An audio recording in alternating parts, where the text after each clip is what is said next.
Break के बाद अब देख लेते हैं 5 मिनट में 25 खबरें। पीएम मोदी ने फिक्की के 93वें वार्षिक वर्चुअल एक्सपो का उद्घाटन किया। उन्होंने कहा, साल 2020 ने सभी को मात दे दी, लेकिन अच्छी बात यह है कि जितनी तेजी से हालात बिगड़े उतनी ही तेजी से सुधर भी रहे। पीएम मोदी ने कहा, पिछले 6 सालों में दुनिया ने भारत में गजब का विश्वास दिखाया है, चाहे वो एफडीआई हो या फिर एफपीआई। विदेशी निवेशकों ने भारत में रिकॉर्ड निवेश किया, आगे भी कर रहे हैं। पीएम मोदी ने कहा, भारत के किसानों के पास अपनी फसल मंडियों के साथ ही बाहर भी बेचने का विकल्प है। किसानों को डिजिटल प्लेटफॉर्म पर फसल बेचने और खरीदने का भी विकल्प दिया है। इससे किसानों को नए विकल्प और नए बाजार मिलेंगे।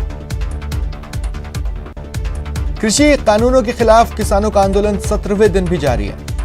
किसानों ने दिल्ली, जयपुर और आगरा हाईवे जाम करने की चेतावनी दी है। किसान दिल्ली कूच करने के लिए हाईवे पर डटे हैं। किसानों के ऐलान के बाद हरियाणा से जुड़ी अलवर की सीमा पर जिला प्रशासन हरकत में आ गया है। हरियाणा बॉर्डर से लगने वाली अलवर की सीमा को छावनी में तब्दील कर दिया गया है। कांग्रेस के पूर्व अध्यक्ष राहुल गांधी ने किसान आंदोलन का समर्थन किया। उन्होंने अपने ट्विटर हैंडल पर लिखा कि कृषि कानूनों को हटाने के लिए हमारे किसान भाइयों को और कितनी आहुति देनी होगी। वहीं उदयपुर सांसद अर्जुन लाल मीणा ने हनुमान बेनीवाल पर निशाना साधा। कहा, हनुमान बेनीवाल ने पहले अपने स्वार्थ के लिए पीएम मोदी का समर्थन किया, अब राजनीतिक हित साधने के लिए किसानों को भड़का रहे।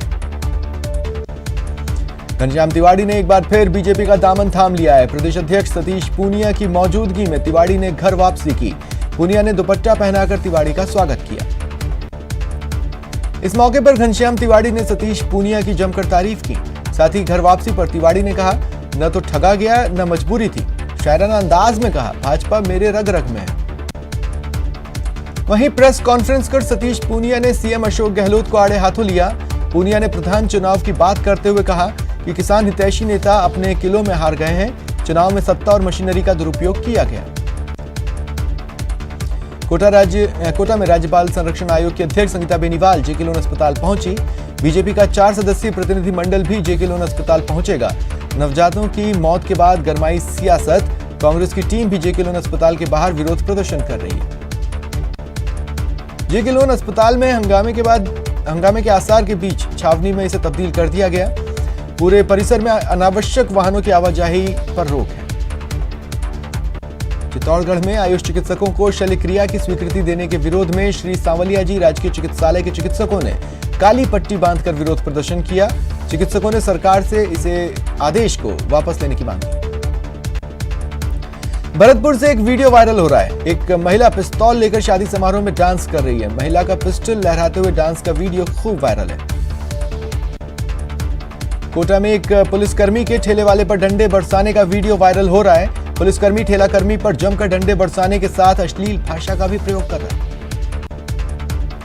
भरतपुर में चुनावी रंजिश को लेकर 2 पक्षों में फायरिंग हुई थी। इस दौरान झगड़े में शार्प शूटर बुलाए गए थे।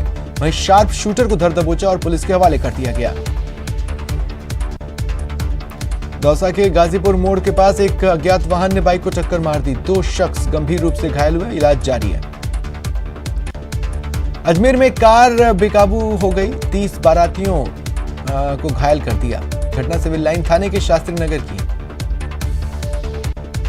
चित्तौड़गढ़ में रफ्तार का कहर दिखा। कंटेनर और बोलेरो में भिड़ंत हो गई। 2 लोगों की मौत हुई, 8 लोग घायल हुए।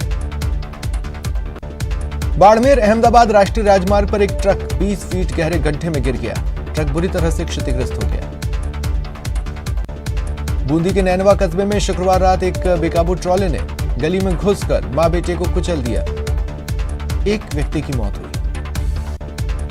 भरतपुर की पूनम शर्मा ने पावर लिफ्टिंग चैंपियनशिप में गोल्ड मेडल जीतकर पूरे देश में नाम रोशन किया है। प्रतियोगिता में कुछ देशों के अलावा इंडिया के कई राज्यों से प्रतियोगियों ने हिस्सा लिया था। 56 किलो वर्ग में पूनम शर्मा ने गोल्ड मेडल अपने नाम किया।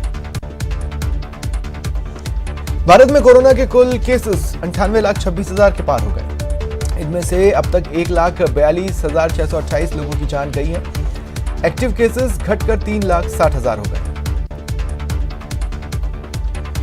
देश भर में 24 घंटे में 30,006 नए केसेस आए। 442 लोगों की मौत हुई।